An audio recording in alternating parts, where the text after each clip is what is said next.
అగ్రహారంలో ఇనాం భూములకు సెంట్ల ఆధారంగా రిజిస్ట్రేషన్ చేయాలని కలెక్టర్కు రైతులు వినతి పత్రం సమర్పించారు. ఈ సమస్యపై జనసేన నేత విసనగిరి శ్రీనివాసరావు స్పందిస్తూ రైతుల పక్షాన అండగా ఉంటామని తెలిపారు. జనసేన ఉమ్మడి విజయనగరం జిల్లా కోఆర్డినేటర్ కోట్ల కృష్ణ జి అగ్రహారం రైతులతో పాటు గ్రీవెన్స్ లో కలెక్టర్ను కలిసి సమస్యను వివరించారు. భూముల రిజిస్ట్రేషన్ విధానంలో మార్పులు చేయాలని, రైతులకు పట్టాదారు పాస్ పుస్తకాలు ఇవ్వాలని కోరారు. ఈ అంశంపై ప్రభుత్వం తక్షణ చర్యలు తీసుకోవాలని రైతులు డిమాండ్ చేశారు.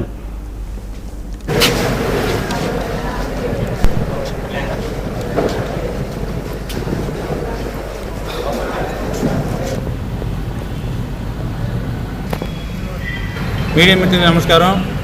ఈరోజు విజయనగరం జిల్లా కలెక్టర్ గారికి చివరిపల్లి నియోజకవర్గం నుంచి జి అగ్రహారం సంబంధించి రైతులందరూ కూడా రావడం జరిగింది. ఎందుకంటే గతంలో కూడా కలెక్టర్ గారికి ఇవ్వడం జరిగింది. అక్కడ 1100 ఎకరాల భూమి ఉంది, కానీ దానికి పాస్బుక్లు లేవు. ఓన్లీ అడంగల వల్ల వాళ్ళకి రావాల్సిన అన్నదాత కానీ ఈ ఎరువులు కానీ ఇవన్నీ కూడా రావడం ఇబ్బంది అవుతుంది. కాబట్టి గతంలో రిజిస్ట్రేషన్ అయ్యి 2019లో సెంట్లలో, ఇప్పుడు ఆ రిజిస్ట్రేషన్ కూడా ఆఫీసర్ 2019లో ఆఫీసర్ అంతకుముందు అయ్యి దాన్ని కూడా ఇప్పుడు కలెక్టర్ గారికి ఇవ్వడం జరిగింది. ఎందుకంటే గజల్లోనే చేయాలంటే భూమి కంటే గజల్లో రేటు ఎక్కువ గవర్నమెంట్కి వెళ్ళిపోతుంది. కాబట్టి సెంట్లలో రిజిస్ట్రేషన్ చేస్తే రైతులు కూడా పిల్లలకి పెళ్ళిళ్ళు చేసుకున్నప్పుడు కానీ వాళ్ళకి ఏది అవసరమైన అమ్ముకోవడానికి కానీ చాలా ఇబ్బంది పడుతున్నారు. మీడియా మిత్రులకు నమస్కారం.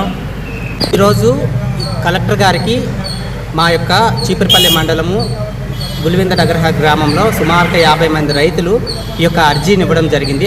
అర్జీలో ఉన్న ముఖ్య అంశాలు ఏంటంటే, గత 150 సంవత్సరాలుగా ఈ పంటను పండిస్తున్నటువంటి రైతులకి భూ హక్కులు కల్పించడం లేదు.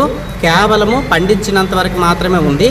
దానికి ఎన్నో సంవత్సరాలుగా పోరాటం చేశారు. ఎన్నో ప్రభుత్వాలు వచ్చాయి, ఎమ్మెల్యేలు వస్తున్నారు, మినిస్టర్లు వస్తున్నారు, పోతున్నారు. కానీ రైతులకైతే మాత్రం ఎలాంటి న్యాయం జరగట్లేదు. ఎన్నికల హామీలో భాగంగా కూడా చాలా ప్రభుత్వాలు, గత ప్రభుత్వాలు చేశాయి, కానీ ఏది కూడా నెరవేర్తించుకోలేదు. ముఖ్యంగా వైసీపీ ప్రభుత్వంలోని ఈ హామీ ఇవ్వడం జరిగింది, కానీ వైసీపీ కూడా దాన్ని పక్కన పెట్టడం జరిగింది.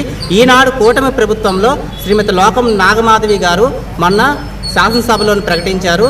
ఈరోజు కలెక్టర్ గారికి మా యొక్క చీపురుపల్లి మండలం చిత్తూరు జిల్లా